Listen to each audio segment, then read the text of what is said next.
Hey, what's going on, everybody? I hope all is well. I just kind of want to make a follow-up video from the last video I shot. That was about 2 weeks ago.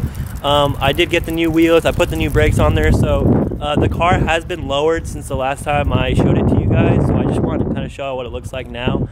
I know when I got the wheels, they're 17s. A lot of people were like, oh, why did you get 17s? They're too small.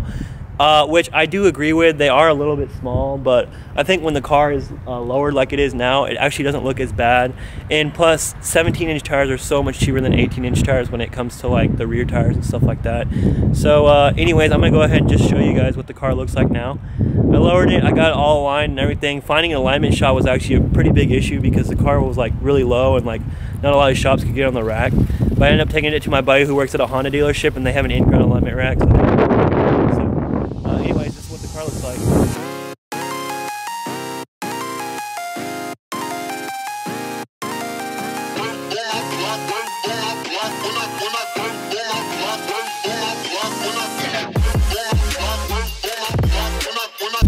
So as far as lowering the car goes, what I did on the front was I had bought lowering bolts for it, but I ended up just cutting the bushings off on the stock front lowering bolts.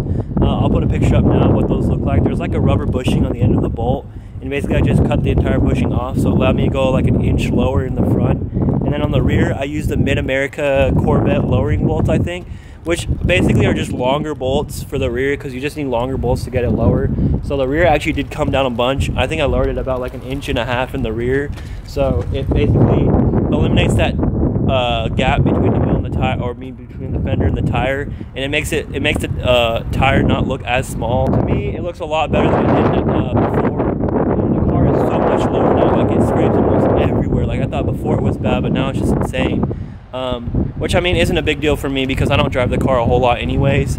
So if you do daily the car, you know, I wouldn't go as low as I have gone here. Like I would cut maybe like half the bushing off or something, or just run a bigger wheel and tire setup, obviously, so you're higher up with less of a tire gap, if that makes sense. But anyways, also people were asking about the brakes. The brakes are, in my opinion, a lot better than the stock ones were. The slotted and drilled rotors actually do work a little bit better. I haven't had an issue with the brakes and the ceramic pads. They don't dust nearly as bad as my other pads did. My wheels actually stay clean now, so that's a huge plus for me. I don't know if there's anything else. I think I pretty much hit everything, guys. I'm gonna go ahead and cut the video off here. I hope you guys did enjoy it. I'm sorry for such short videos lately, but I really don't have a lot to shoot, honestly. I think the next step for the Corvette, I want to get a set of cylinder heads for it so I can complete my head set up on the Corvette.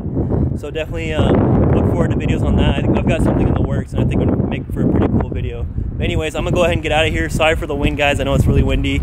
I need to get a new mic actually. But anyways, I'm gonna go ahead and get out of here. Please like, comment, subscribe, do all that good stuff, and I'll see you guys next one. Peace.